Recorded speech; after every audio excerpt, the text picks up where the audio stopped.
to Covering the Fields with your host, Joe Ellison. Hello, sports fans from the fabulous Blue Bowl in downtown Carson City, Nevada. Welcome to Covering the Field, the weekly program that analyzes all sports, handicaps them, and makes predictions. I'm your host, Joe Ellison, and today we're going to talk about pro football, college basketball, hockey, the NBA, tennis, and our You Got Hose segment. We'd like to remind you, listeners, to email us at coveringthefield@gmail.com. Please give us your feedback, tell us your You Got Hose stories, and visit our coveringthefield.com website daily to check out our many articles and our picks of the day and week. Find us on Twitter at coveringfield. Now, kicking things off this week, I'd like to introduce our football expert, Big Richard Martin.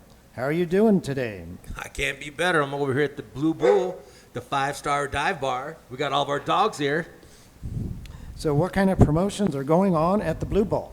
Well, next week they're going to have Payout Sunday here for their weekly picks that we've done. Fatty from Texas got the big win. He'll have plenty of money. I'm sure he'll be buying beers for everybody. Also, the following week we have Bloody Mary Sunday. So here at the Blue Bowl, the owners, Terry and Laura, are doing a great job. They're going to provide sushi from Capital City Sushi. They also have drink specials, including those great Bloody Marys. And they'll have a sushi boat out here from 12 to 8. Make sure you get out here. They'll have potluck. Jacob's famous whiskey dogs will be here, I'm sure. It's going to be a great day.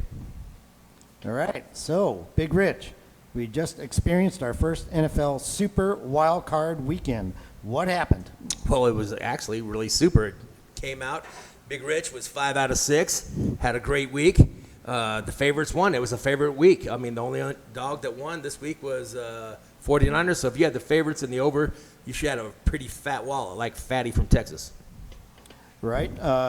Yes, the 49er game, I guess I watched it over at the Max, actually, casino here in Carson. They put the game on Nickelodeon. I learned that getting slimed is a good thing. And SpongeBob SquarePants in the goalposts. As long as he's smiling, that means you made it. All the kicks were made. I didn't get to see what happens when they actually miss a kick. But I knew zero line for Dallas was good for a miss, but not this week. Not this week. Yes. So what about the Buffalo game? They just played New England for the third time in 7 weeks, and I was expecting a close game, but it certainly wasn't. Well, it wasn't because Buffalo's punter never got on the field. I mean, Josh Allen was perfect. 7 for 7 on their drives, no interceptions, no fumbles, no punts. What a week it was for them. Buffalo just looked great. Josh Allen looks awesome. Great week for Buffalo. Favorites covered 47-17 and sent New England off for the offseason. Yes. Mac Jones, rookie quarterback, trying to win a playoff game. Russell Wilson is the last one to actually do that. That's about 9 years ago, I guess. So it's I guess that's a good bet to bet against the rookie quarterbacks. Well, unless it's Russell the Muscle. Right down. I think he was playing a rookie that day, though, so it wouldn't have mattered. Exactly. Yes. So how about the Cincinnati-Vegas game? Cincinnati went in 26-19. Cincinnati hadn't won a playoff game since the Icky Shuffle days. Yeah, 1990. 1990. Yeah. 1990, 91 season was the last time they won. Joe Burrow comes in, establishes order, and took down the Raiders. It was a close game, but Joe Burrow had a great game, and, I mean, they were definitely the better team. Yeah, it started off pretty hot, and then the second half, only 4 field goals, 2 apiece. Kind of slowed down a lot. If you had the over, you were loving it at halftime and hating it at the end. Exactly. Like me. And what about that controversial play where the Bengals score a touchdown and the whistle blows right before the ball gets to the receiver in the end zone? What did you think of that? Well, it's an inverted whistle, so it should be the play is dead. So it should not have happened. If you hear a whistle, you all know that you can't hit after the whistle. So if the whistle goes, the play's dead, and it's supposed to play should have been dead at that time. I don't think it would affect it. I think it was a good play. I don't think it would affect it because there was a lot of football left. The Raiders had the ball. They could have tied the game at the end through that interception. Carr threw the interception at the end of the game. So I don't think it would have mattered, but that was not the right call, definitely. No, I guess the rule itself says you have to replay the down. But in the spirit of the game, the ball was basically right in his hands by the time the whistle blew. There's no way the defender could have got to that ball and made a difference. And the NFL made some changes. Those guys will not be, referee crew will not be used again in the playoffs this year. Well, that's another thing. These all-star officiating crews, they're not the regular crews that go from game to game. They're picking guys from this crew, that crew, that crew. They're supposed to be the best, and they're coming together, and they're making mistakes. Well, why do something if it's working? Why change it in the playoffs? If you have a good team, rate those teams. Whereas the best rating, take that whole team there. I agree with you on that, Joe. Yeah, I guess they're just trying to reward the highest graded referees. Absolutely. And it's not a good idea. Anyway, so let's see, the Tampa Bay Philly game, not really much of a game there. It was 31-0. Looks like it was a little closer, 31-15 final. Tampa Bay had that good run defense. Philly led the league in rushing. Tampa Bay just basically shut them down. Exactly. I mean, Jalen Hurts had an awful game. I mean, they're looking already for another quarterback. They have 3 first-round picks, and they're definitely going to be using that for shopping a quarterback this year. Right. Kansas City Pitt. Kansas City winning 42-21. Pretty amazing what Kansas City did, scoring 42 points in 22 minutes. Yeah, I mean, they get 5 touchdowns for Patrick Mahomes. I mean, they look really good. Yeah. So it's like if you had Pittsburgh and under, you're looking, it's like 6 minutes left in the first half, 7-0 Pittsburgh, looking pretty sweet. And then if you turn the channel for like an hour, then it was already Kansas City and over. Right. Well, they gave Big Ben maybe a few gifts on his way out of the NFL. Had a few cheap touchdowns at the end. Yeah. Yes, we do have to say goodbye to Big Ben Roethlisberger. Never had a losing season. Won 2 Super Bowls. Surefire Hall of Famer. One stat he does not want to be associated with, but he has the most sacked quarterback ever, over 550 times. Yeah. He in the pocket, he's going to have a statue for him out in front of the stadium, and he's pretty much a statue on the field, too. Yes. He used to be able to kind of brush him off, but at the end of his career, he was going down. But in the last game, the Rams, Arizona, 34-11. I can't really say much really happened in that game. Nothing too memorable. Well, I mean, just the Rams domination. played great. They definitely had it over. It looked like the game was a little bit too fast for Kyler Murray still. So I think that he's still adjusting to the NFL speed, and it seems like that Rams front 4 were all over him all day, and he was out of his rhythm for sure. Well, before we get to the divisional playoff round this weekend, we have a couple other news stories to get to. Another coach got fired. Houston's David Culley. I didn't quite understand what they were doing in the first place with Houston. They actually played pretty well late in the season, Houston did. They had some big upsets throughout the year, and they had their franchise quarterback go out. I mean, anybody loses their franchise quarterback, it's going to be difficult to overcome that. And, they brought their quarterback in. It looked like he played pretty well, and they had some upsets. They beat Buffalo. Right. I mean, they had some good upsets. Tennessee, they had some good upsets this year. It's with a terrible roster. I feel sorry for Culley. His team didn't quit, but he basically never had a chance to continue coaching that team. Las Vegas general manager Mike Mayock got fired. Kind of a surprise? Not really. I don't think so. I mean, with his first-round pick going out with his gun show on the the web page, he just hasn't made the great picks. And obviously putting Gruden in there was not a big pick. And so they had a big change, a culture change, and that's how you do it. Start with the general manager. Yeah. Well, another first-round pick decided to drive 160 miles an hour drunk and kill a woman. Right. So that's 2 first-round picks who are already cut that he drafted. Another first-round pick, Clelin Ferrell, is now a backup. And now this Alex Leatherwood, the guy they picked this year, that side of the offensive line was struggling all year. Maybe the handwriting was on the wall there, but Mayock was just going to pick guys based on talent, what he thought was talent. Red flags didn't mean anything to him. Sure. He was just going to pick these scary guys.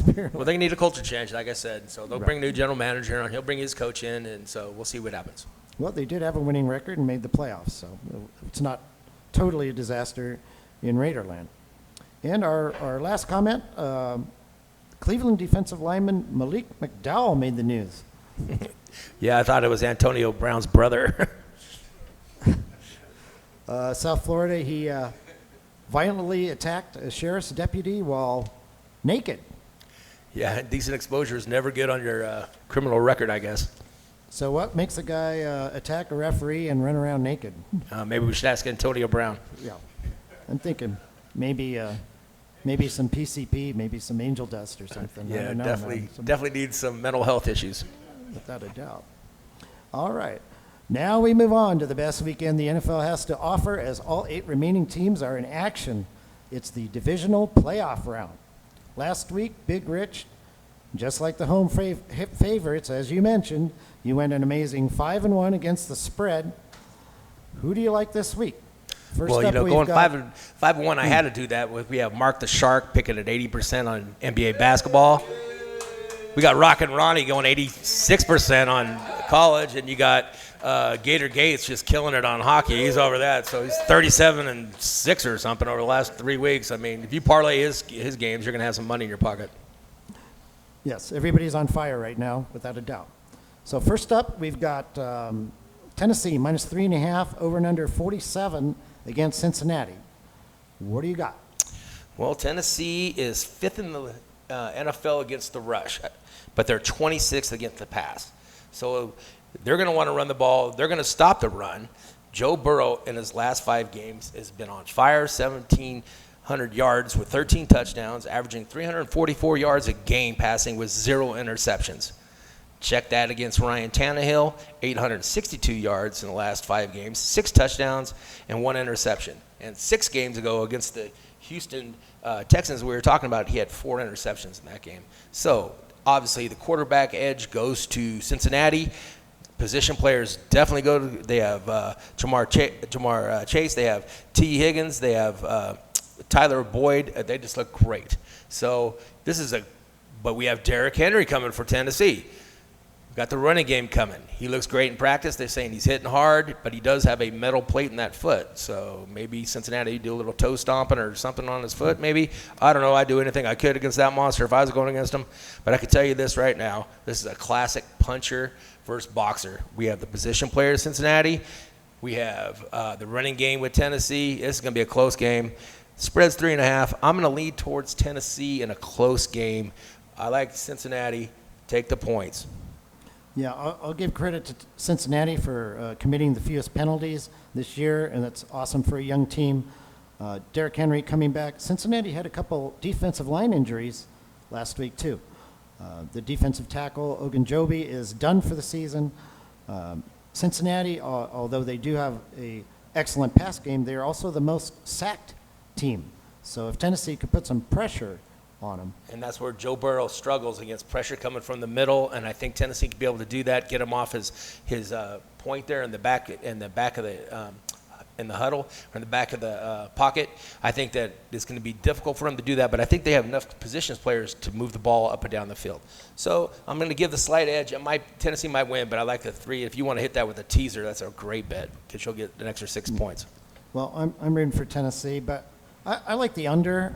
I do think they're going to slow down Cincinnati. I like the under 47. Since November started, Tennessee has had only 1 over game and only 1 game go over this 47 points that this total is. They're 7-1-1 under at home this year. Cincinnati 6-2 under on the road. Cincinnati scores much more at home. So we'll see how it goes, but I'm definitely looking for a great game. I think all these divisional games, all these teams are good. It's tough to handicap these, but I know that I like the points in all these games. Right. Next game, Green Bay minus 6, over and under 47.5 against San Francisco. All right, so we have to look at the tangibles in this game. The first tangible is it's going to be 10 degrees at kickoff. They have the night game on Saturday. They say it's going to feel like it's 1 degree, so I definitely think that favors Green Bay at home. Aaron Rodgers, tangible, 0-3 against San Francisco in the playoffs. That's the hurdle he can't get over. So I'm telling you right now, San Francisco, last week they ran the ball 37 times for 168 yards, and they passed the ball 26 times for 172 yards. So they are very balanced. They're averaging 4.5 yards rushing it per snap. I think if they keep the ball rushing, they can stay ahead of the chains. I think that they can keep Aaron Rodgers on that cold bench. And if you keep him off the field, that's the best chance of beating Green Bay. So obviously turnovers are going to be huge with the cold weather. But I like the 5.5. I like San Francisco. They've pretty much known them until Aaron Rodgers beats them. I'm going to stay with San Francisco. You can also get that at 180, plus 180 on your sports odds if you take them to win. The money's come in on Green Bay. That spread's gone up to 6 now. So you're going to take the 6. I will say San Francisco has some injuries. Bosa, Fred Warner got hurt last week. Garoppolo dealing with the thumb and shoulder injuries. You're right about putting pressure on Rodgers, I guess, is the best way to and be if they and he is 0-3 against the Niners, so yeah, he has something to overcome. The thing that they did against the Cowboys is they were able to put pressure on Dak with rushing 4, dropping 7. So if they can get him off his point, like we said, back in the backfield, make him move off his spot. If you blitz Aaron Rodgers, he's going to beat you every time. You're going to have to rush 4 and put pressure on him. Well, I can't bet the Niners, you know that. Impossible. My hand would burn off by the time I was handing my money over. So I'm going to come up with some reasons to take Green Bay.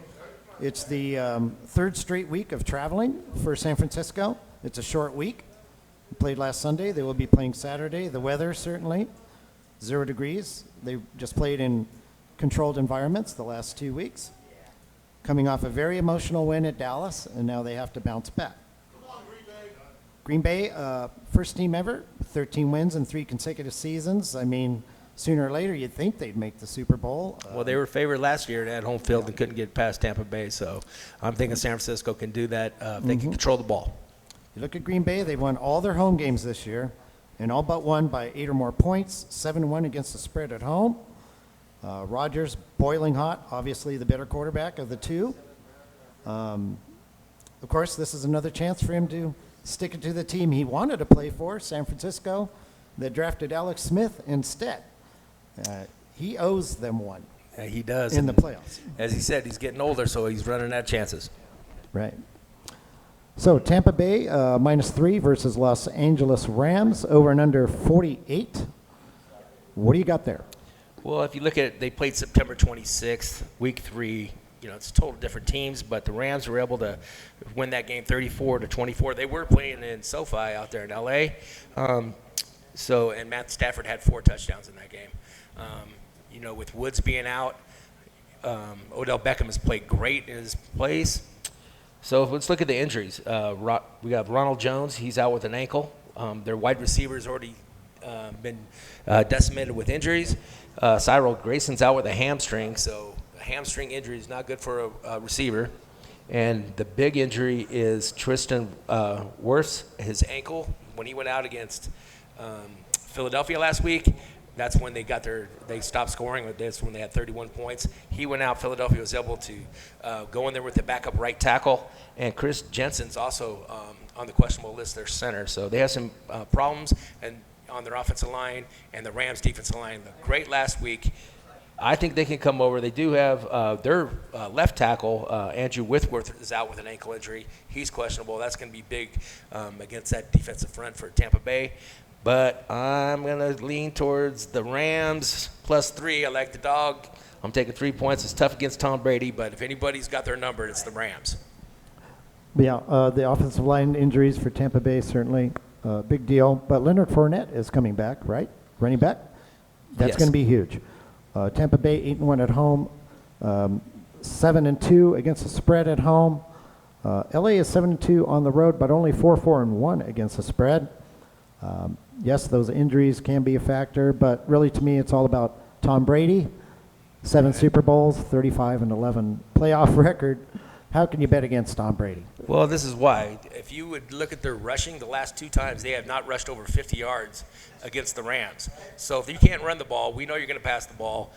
You know you got the advantage defense, even though you have Tom Brady. So last time they played in September, you know who the leading rusher was for Tampa Bay? Are you leading me into Tom Brady? I'm leading you right into Tom Right Brady. into Tom Brady, okay. Tom Brady rushed for 14 yards and led the team in rushing. They can't run the ball against the Rams. I think the Rams know it. I think they control the line of scrimmage. It's going to be a good game. I'm taking the 3 points. Well, what about the other side? If Philly, the leading rushing team in the league, can't run on Tampa Bay, how are the Rams going to do it? Exactly. So they've been running the ball a lot more. They've been putting extra linemen in. They got their stud Cam Akers came back last week. Last couple of weeks had a great game. And they also have Sonny Michel from the Patriots. If they can rush the ball 17 times and just move the chains, just take the pressure off Matthew Stafford, I think this is going to be a great game. All these games are going to be good. I guess the spread, these are always tough, but I'm going to take the points. I don't see a lot of running happening on either side, so it comes down to the quarterbacks for me, and that's obviously going to be Brady. So That's a definite obvious. I'm going to lay the 3 with Tampa Bay. Okay. Final game, Kansas City -2, 54.5 against Buffalo, the marquee game of the weekend. Exactly. If we look at this Patrick Mahomes, he had 4,800 yards passing with 37 touchdowns. Josh Allen's had 4,400 yards passing with 36 touchdowns. So they're pretty even there. If you put Josh Allen's rushing on there, they're pretty good. Last week, both quarterbacks threw for 5 touchdowns.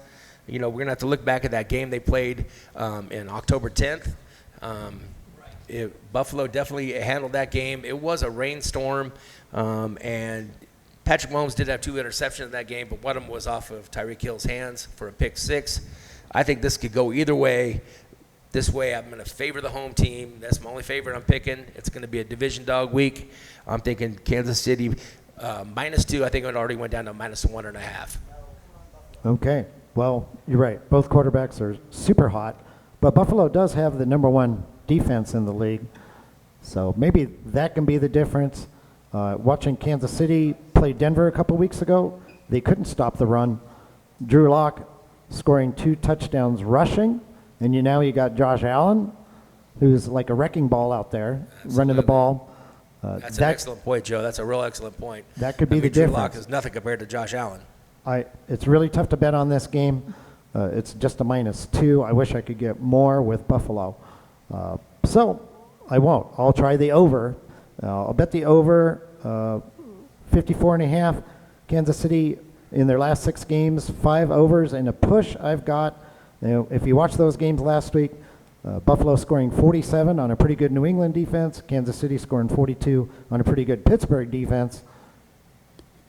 Seems like there'll be a lot of fireworks in Kansas City, and our IT tech, Caden, already put his guaranteed bet that game would go over 54.5, so we'll see what happens. I'm feeling pretty good about that.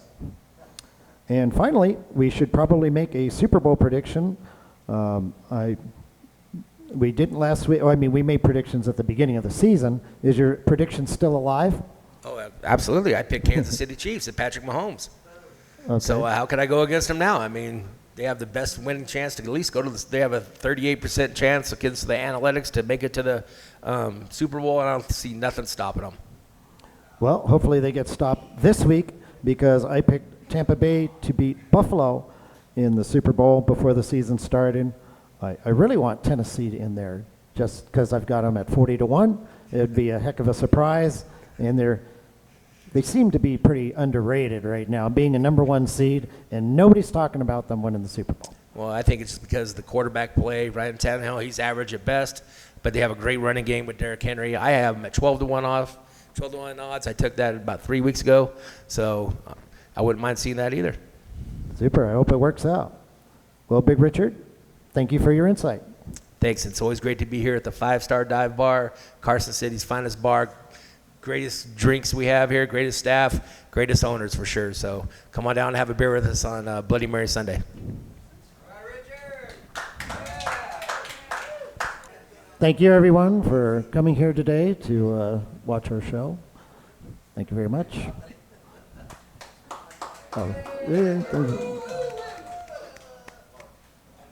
Next up, we're going to talk about some pro hoops with our NBA analyst, Marc the Shark Sabella.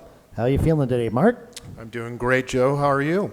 I'm doing fantastic here at the Blue Bowl. So what is the big news coming out of the association this week? Well, the Brooklyn Nets, KD is out 5 to 6 weeks with a strained MCL. and 14 of their next 19 games are actually on the road, which bodes well for Kyrie to play in a bulk of those games. Right now, he's only played in 4 road games and has sat out the 4 home games at this point in time. So he has been playing efficiently with the Nets on the road so far.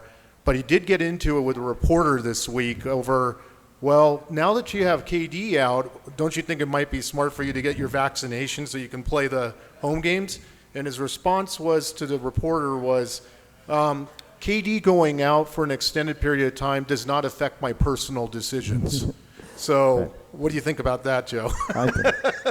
I think he's very consistent, and why change now? Exactly. If you've gone this far, you might as well go all the way, without a doubt. Yeah.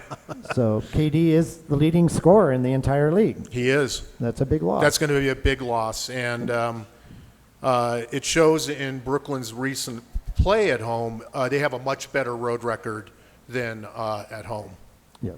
Well, he has had leg injuries in the past. Yeah. This being an MCL, and just personally, just looking at his legs, he's got the skinniest legs in the entire league. Yeah, he does. I'm thinking maybe that might be a factor.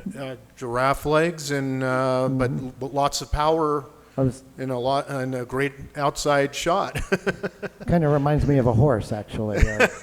Strong legs, skinny legs, but, Exactly. But fragile. Yeah. Exactly. Yeah. And Manute Bol is what I kind of saw. And, Yes. He was more like a spider than a horse, though. Yes, that's absolutely. for sure. So, Marc, your picks finished 7-3 2 weeks ago and 5-3 last week. That's a remarkable 12-6 over the last 2 weeks. So, what point spread picks do you have for the upcoming week? I want to give Big Rich a shout out there for talking about all of us guys and our picks recently. We are all on fire. This is a tough week, Joe. I'm not trying to make an excuse here or get people ready for anything, but this is a tough week to pick. I picked 8 games for you and the listeners. I'm taking mostly the road teams this week, which is interesting.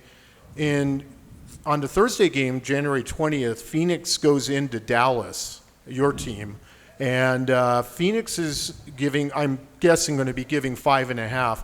Phoenix is your new number 1 team right now. They have actually, with their record, they are a 34-9 best in the association. They've won their last 6 road games, and they're going into Dallas, and Dallas is no slouch at home. They're 25-19 overall, 13-8 at home, and 9-1 against the spread in the last 10.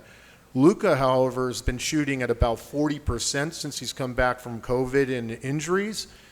But I'm thinking Dallas. I'm going to catch the falling knife here, Joe. I'm going to take Dallas in as many points as you can get, but at least 5.5 in that game.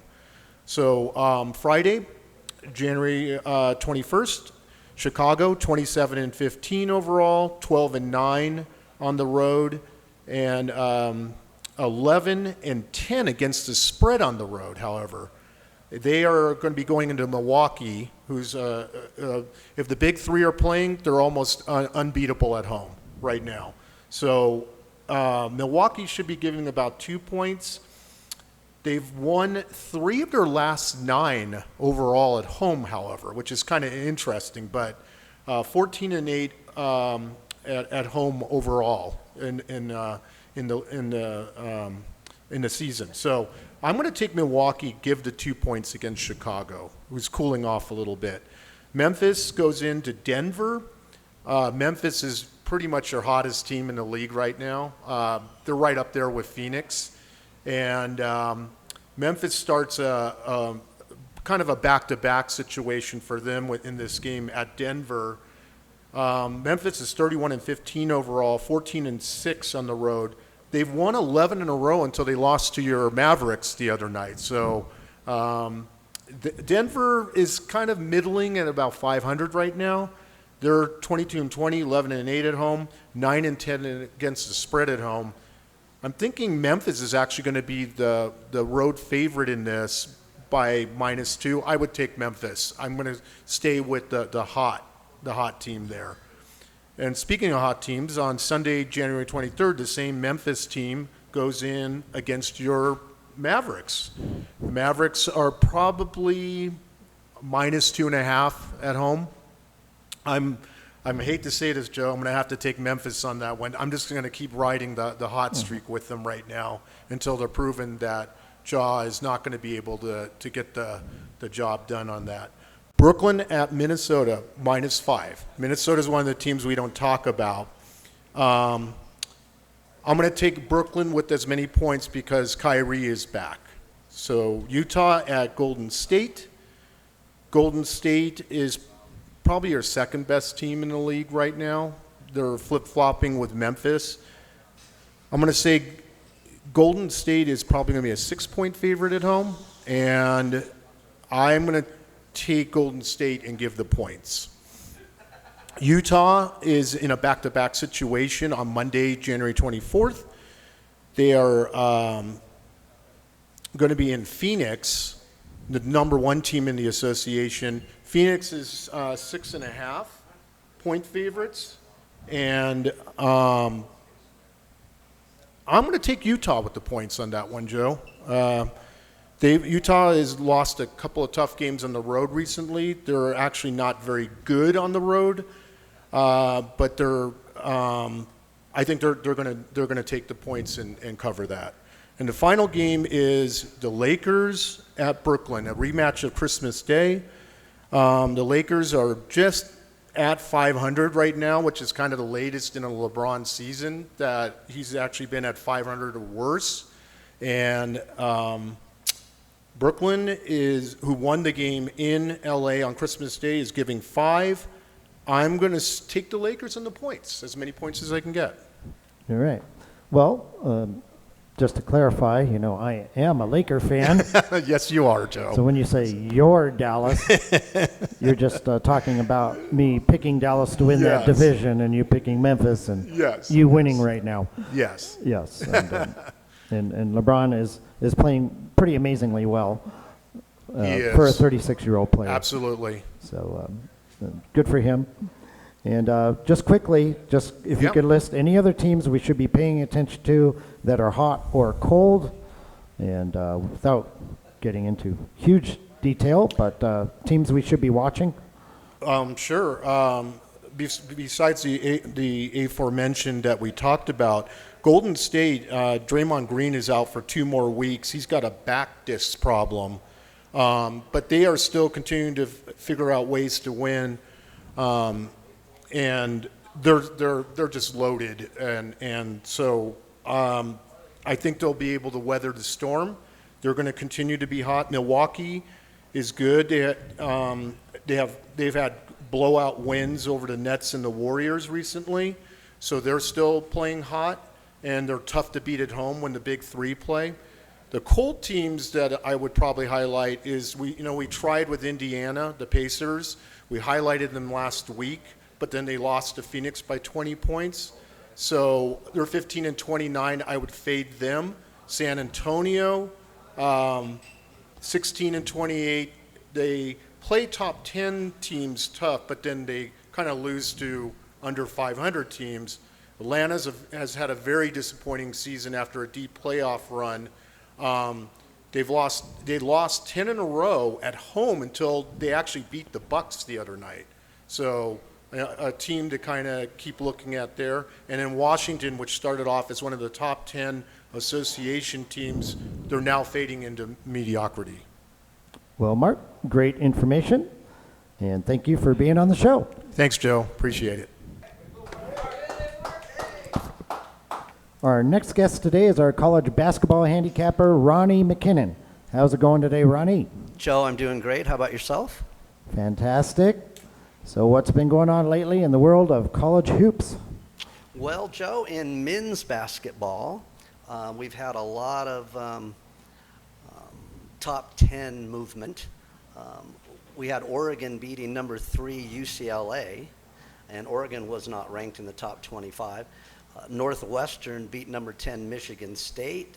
They also were not ranked in the top 25. Oklahoma beat number 1 Baylor, 61-54. Also not ranked, and Oklahoma. And Oregon, again, this week beat number 5 USC by 6.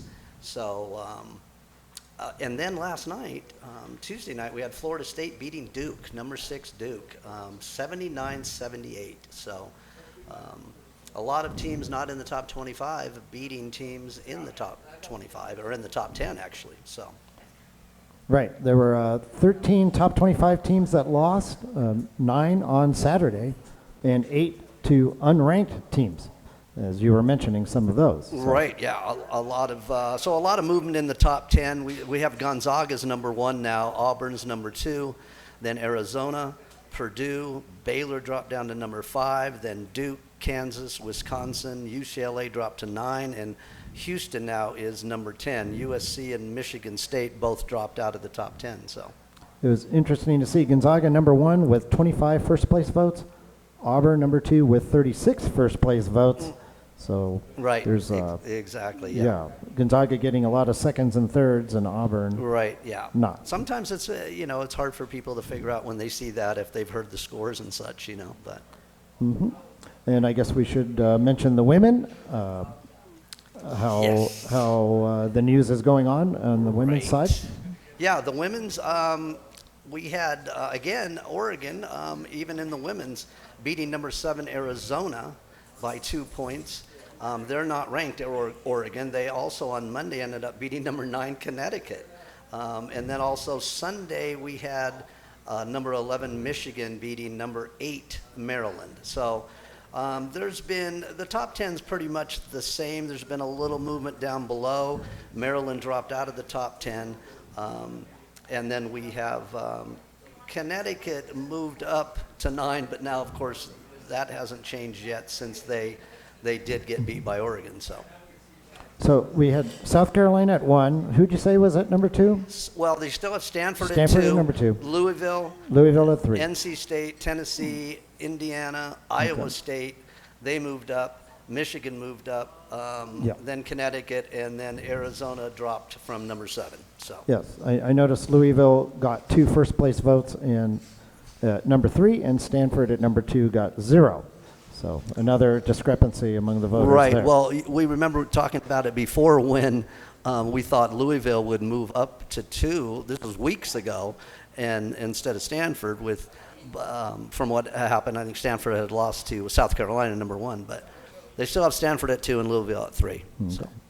Well, as we mentioned earlier, your point spread picks went a scorching 5-1 last week. I do believe the one you lost was only by half a point. Yeah, that's the Auburn Mississippi game. I gave up 9.5, and they won by 9.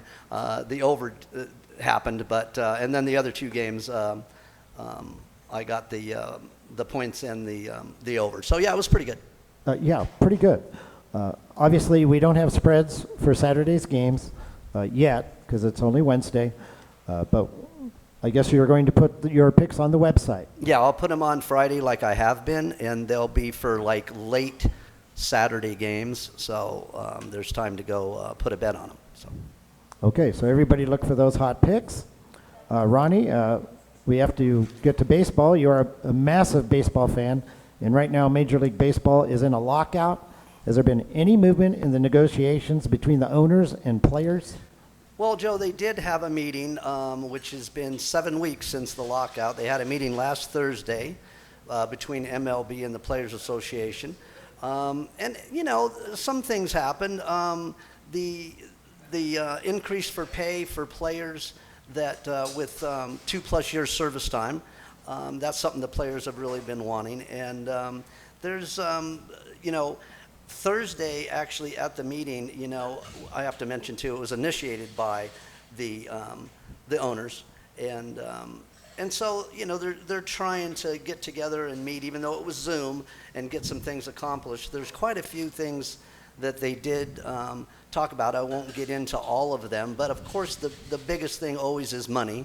It's always about the coin. So there also has MLB actually has offered now a 14-team postseason. And of course, the collective bargaining tax, which is a big thing. As a Dodger fan, of course, they always end up paying that because of their payroll. Oh, sorry.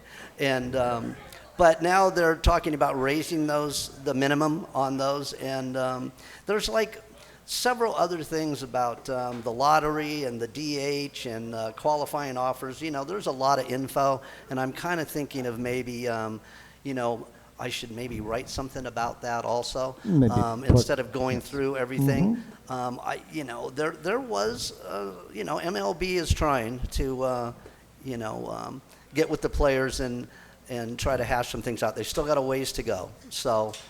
Well, I was going to say this Zoom session they said lasted only an hour. Is that a good sign that they actually met for an hour, or a bad sign that they only met for an hour? Well, I look at what they talk about. What was the substance in that that meeting? Yeah.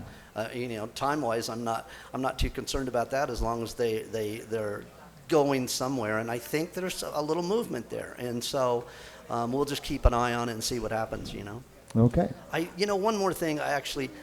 Remiss that last week I talked about Rachel Balkovec, the Yes. 34-year-old that is now a manager in the minor league system of Major League Baseball. And the one thing I forgot to mention, which I think is important, is that she was also a hitting coach for the New York Yankee organization since 2019. And I didn't mention that in the other attributes about her, so I just wanted to throw that in. Yeah, I made my thoughts clear on Rachel last week, and we'll move on from there.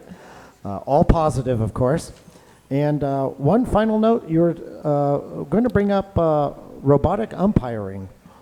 Oh yeah, the robotic umpiring. There's a lot of good information on that too, and I am going to write an article about the robotic umpiring. Okay. And the thing is that they've been trying it out in the Atlantic League since 2019, and the strike zone, basically. I'm sorry? The strike zone? Exactly. It's all about the strike zone, and they have an ump using the computer vision. Well, artificial intelligence, and of course computer vision and Wi-Fi is going to help a lot.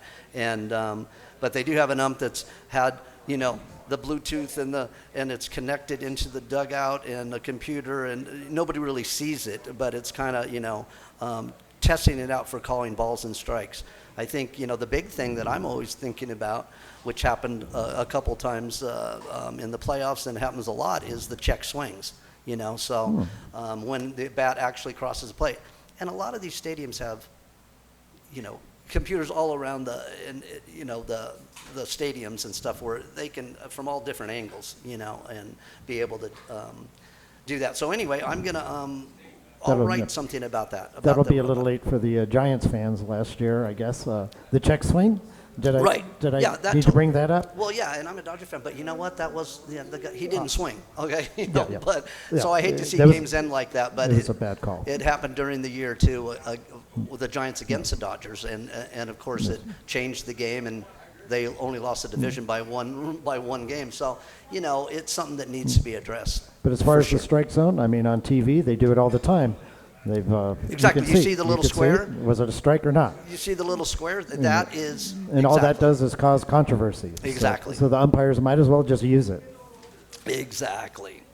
Well, Ronnie, thank you for your info. Oh, Joe, one more? I did want to mention that starting this week, at the end of the week, Friday, actually, we'll have the first episode of Sports Shorts, and that will be on our website, and we'll be doing that weekly.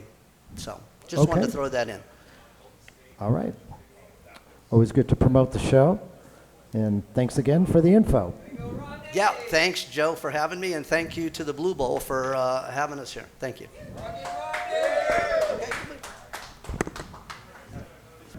Go Broncos. Hey, who let the dogs out? Okay. Division underdogs. Go Bears. Well, Carlos, we hear it all the time with Carlos. Our final guest today is our huge hockey fan, Gator Gates. How goes it today, Gator? Oh, I'm great, Joe. Thank you. Well, the mascot's here, too. Yeah, gonna be an underdog weekend. Gator, your hockey game picks went a blazing 8-2 last week. And I must say, as everybody's been patting each other on the back, I'm very proud of all my expert handicappers who went a combined 23-7 last week. Woo! Way to go, guys. Hopefully all you listeners out there are getting all this money. So, Gator, what are your picks for this week? Okay, Joe. Well, I got 2 on Thursday. I got Pittsburgh over Ottawa, and I got Vegas over Montreal. Now, Friday, I have the Islanders over Arizona and St. Louis over Seattle. Saturday, I have 4 teams. And I know Richard's going to be up on this one, but I got Boston versus Winnipeg, the Rangers versus Arizona, the Avalanche over Montreal, Toronto over the Islanders. And Sunday, I have I have 2 games, sorry. I have Pittsburgh over Winnipeg, Carolina over Seattle. Now, the last time that I took Seattle to lose 2 games, they actually hosed me. So we are going to go against them again. They are 0-9 right now as we speak. Okay, they're in a bad streak. All right. Are there any other teams that are particularly hot or not right now that we should keep an eye on? Well, I guess you would have to look at the highlight reel Colorado Avalanche. They are 8-1 and they are 14-0 at home. The Islanders, they are 5-1 and they went back-to-back against Philly. That was one of my losses. Boston and Florida, they're both 8-2. They're both in the same division, and those games against those 2 teams are going to be excellent to watch. I also have Tampa Bay at 6-1, and I love it. Chicago finally 4-1 and playing like I thought they were going to play. Go Flurry. All right. Okay, Gator, now that we have your hot picks, I was watching the Boston-Philadelphia game last Thursday. Boston's up 3-2 with 3 minutes left, and Philly decides to pull their goaltender. I understand the NHL is changing, but isn't that a little early in the game to be pulling your goalie? I always remember back in the day it was like 1 minute, and then maybe like a minute and a half, 2 minutes, and now 3 minutes, and you're only down 1 goal. Correct, Joe. You're correct. It used to be that about 60 seconds you could pull your goalie. When Colorado was winning those Stanley Cups, that's when they started pulling their goalie about 2 minutes left. They were the first ones to do that. And you're right, Joe. Boston or Philadelphia is not the only one. A lot of teams right now, they'd be down 2 goals. They're pulling their goalie with 3 minutes left. Basically, I figure they're thinking that losing by 1 or losing by 3, what's the difference? Yeah, well, That's why I like to see that change, Joe. the dog agrees. Yes, it's interesting how the coaching is changing. It's kind of like this 2-point conversion in the NFL.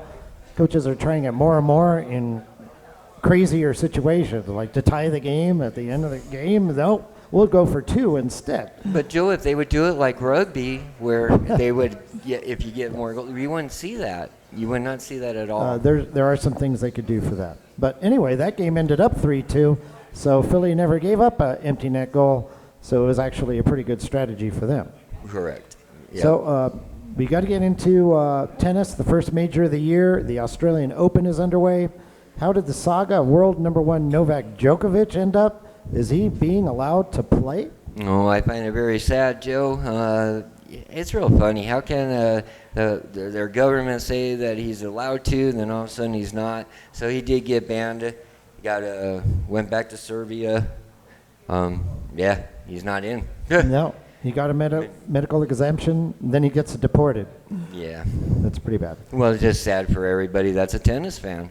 You still got Nadal, but you know the world's number 1. You want to be number 1, you got to beat the number 1. Nadal's there, going for the 21st major. Federer is hurt. He's not there. It does leave the door open for Nadal to take the lead 21 majors. Have there been any other major developments in the tournament so far? It's only been 3 days. Right. Well, what I did find, Joe, is in round 1, We had two kind of big upsets. We had in the women's, we had number 11, Sophia McKinnon. She for USA. She was actually born in Russia, Joe. But she got beat by Madison Keys from Illinois, 7-6 and 7-5. Now the other one in the men's round, number 12, Cameron Nori, he's British. He got upset by Sebastian Corda from Florida. Went 6-3, 6-0, and 6-4. Kind of killed him, Joe. Yeah. Well, Corda is the son of Peter Corda, who actually won the Australian Open, and the brother to the sisters, the Corda sisters, that play golf, number one in the world. Yeah, I didn't know that, Joe. Quite an athletic family. Yeah. So not a total surprise. The kid from Florida is an up-and-comer. And on the women's side, my pick, Naomi Osaka, over her 2 mental health breaks from September on. She didn't play until like last week. She's looking good, looking strong, and mentally ready and talking to the media very well. Yeah, that's a great story, Joe. Glad to see that. Mm-hmm. And unfortunately, Coco Gauff lost. Yes. American Coco Gauff. I do like watching her, but yes, that's not that shocking. Okay. Well, Gator, thank you for the information. Oh, I appreciate it, Joe. Thank you so much.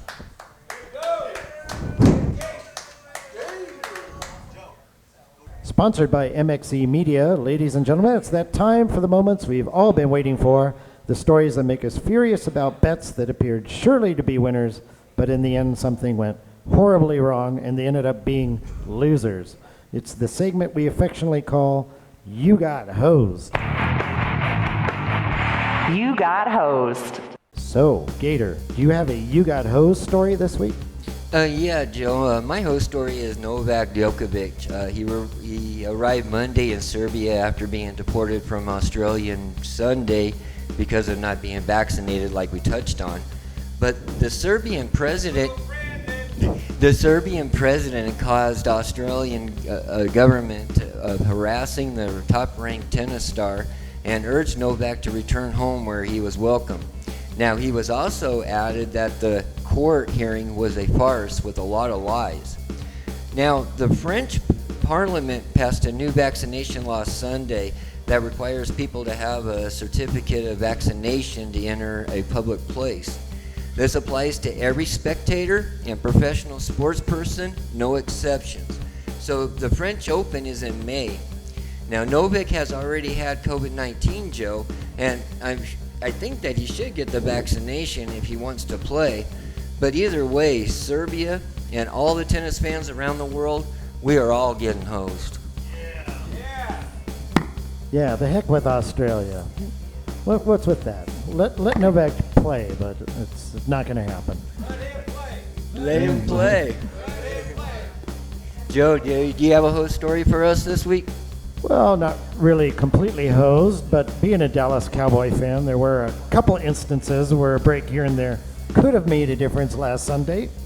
Certainly the multi-replayed last play of the game where the ref runs 30 yards to spot the ball, and somehow from 30 yards away he knows he needs to move the ball back just 1 yard. So then all the Dallas players have to move back 1 yard. He bumps into the Dak Prescott on the way, and then the last seconds tick off the clock. No guarantees they would have scored from the 20, but it would have been nice to have that play. And there was another player where a 49er offensive lineman swinging his leg, draws a Cowboy player offside. Dallas gets the penalty, gives the Niners a first down. A couple other questionable calls. Just saying. The stat sheet says Dallas committed 14 penalties, but I don't believe it. These referees didn't come from another planet. They have favorite teams too. And this crew, I feel, didn't like him. So they hosed him. Dallas Cowboy fans got hosed. Joe's getting hosed over here as well. So, but yeah, Joe, you got hosed. I think so. Yeah, I think so too. You got hosed. So that's all for this week's show. I'd like to again thank the Blue Bowl in Carson City. Yay! Guests Big Richard Martin, Ronnie McKinnon, Marc the Shark Sabella, and Gator Gates. Our producer, our engineer, our editor, our junior IT tech, Caden Martin, and everyone for listening. We'd like you to visit our Covering the Field website to check out our many articles and our picks of the day and week. We'd like to remind you listeners to email us at coveringthefield@gmail.com. Give us your feedback, your You Got Hose moments, and any other comments you'd like to give us, and find us on Twitter at Covering Field. Hopefully you all enjoyed the show, and you'll hear us again next week on another episode of Covering the Field.